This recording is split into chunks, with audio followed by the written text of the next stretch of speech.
বাংলাদেশের জন্য আওয়ামী লীগ একটা ন্যাশনাল সিকিউরিটি থ্রেট। এই বক্তব্যের পর তো নিশ্চয়ই আমাকে কেউ ভারতের এজেন্ডার বলবে না, আশা করি তাও বলবে। আচ্ছা, এইটা হচ্ছে ওই তকদির বলে যে আমার তকদিরে লেখা আছে, আমি কি করব। আওয়ামী লীগ শেষ পর্যন্ত মরিয়া প্রমাণ করিল তারা ভারতের লোক, কারণ তারা ভারতের করদ রাজ্য বানানোর জন্য এখানে অনেক চেষ্টা করেছে, কিন্তু শেষ পর্যন্ত একটা জায়গায় তারা সাকসেসফুল হয়েছে যে নিজে অন্তত আশ্রয়টা পেয়েছে, এইটুকু। তারা আমাদের বিরুদ্ধে বলতো যে বিএনপি ভারত বিরোধী, বিএনপি ভারতের পছন্দ করে না, আওয়ামী লীগ ভারতপন্থী দল, আওয়ামী লীগ ক্ষমতায় আসলে এই হবে হবে হবে।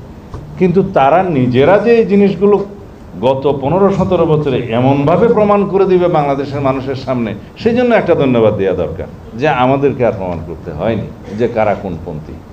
তো আমাকে প্রথম ওখানে ইন্টারোগেশনে জিজ্ঞেস করছিল, আপনারা তো এনটি ভারত একটা দল। আমি বললাম যে আপনাদের একটু বুঝতে অসুবিধা হচ্ছে, আমি পুরো বাংলাদেশি, আমি বাংলাদেশের পক্ষের লোক, আপনাদের বিরুদ্ধে সেটা ঠিক।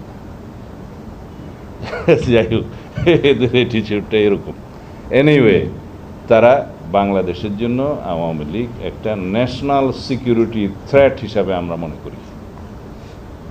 যারা বাংলাদেশের অস্তিত্বটাকে বিশ্বাস করে না, বাংলাদেশটাকে শাসন করবে, বাংলাদেশটাকে শোষণ করবে, কিন্তু বাংলাদেশকে কোনোদিন বাংলাদেশের অস্তিত্বটা বিশ্বাস করবে না, সেটা একদম প্র্যাকটিক্যালি প্রমাণ করে দিয়ে নিজে ওখানে আশ্রয় নিয়ে নিল।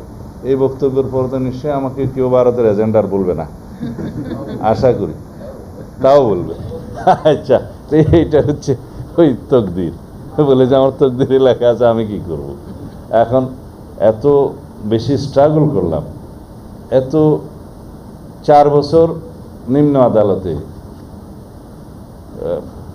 আইনি লড়াই করে যে খালাসটা পেলাম, তার মধ্যে আমাকে হাউস অফ কমন্সের রেফারেন্স, যেখানে আমার ডিসকাশনটা হয়েছিল, ওটা দিতে হয়েছে। ইউনাইটেড নেশনসে ডিসকাসড হয়েছে, সেটা দিতে হয়েছে।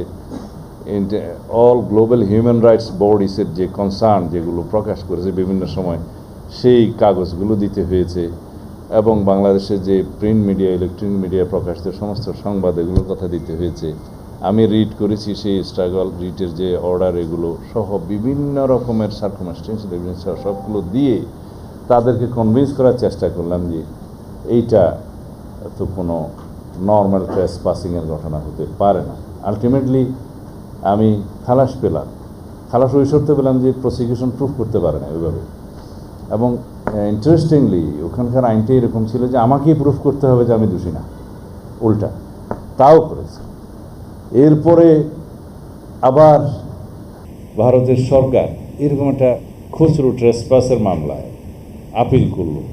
আপিল করার পর আরও 4 বছর আমাকে আপিল আদালতে লড়াই করতে হলো।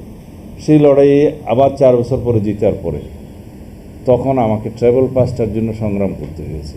শেষ পর্যন্ত যদি এখানে জুলাই গণঅভ্যুত্থান সংগঠিত না হতো, হয়তো আমাকে ওখানেই মরতে হতো। এই স্ট্রাগলের পরে আমি কেমন করে তাদেরকে বোঝাবো যে একটা লোককে আর বিভিন্ন বিষয় থেকে অপমানিত করার, ডেমোক্রেটিক স্ট্রাগলটাকে কি এভাবেই অপমান করতে হয়? আমার পরিবার, আমার সন্তানরা আমার ফাদারিংটা পায়নি, আমার ফ্যামিলি আমাকে পায়নি। যে স্ট্রাগলের মধ্যে দিয়ে তাদেরকে যেতে হয়েছে, যারা গুম হয়েছে তাদের ফ্যামিলিকে জিজ্ঞেস করুন তাদের কি অবস্থা, যারা আজ পর্যন্ত ফিরে আসে নাই তাদেরকে জিজ্ঞেস করুন তাদের কি অবস্থা। এগুলো নিয়ে তারা যারা প্রশ্ন তোলে, তারা বাংলাদেশের গণতন্ত্রকে অপমান করে, বাংলাদেশের গণতান্ত্রিক সংগ্রামকে অপমান করে।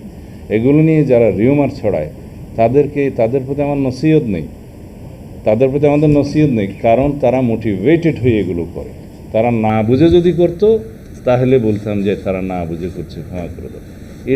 তারা বুঝে শুনে করছে, তারা জ্ঞান পাবে যে বাংলাদেশের পলিটিক্যাল হিস্ট্রিটাকে, ডেমোক্রেটিক স্ট্রাগলের যে অধ্যায়টাকে তারা স্বীকার করতে চাচ্ছে না। তাতে লাভটা কাদের হচ্ছে? লাভ হচ্ছে ফ্যাসিস্টদের।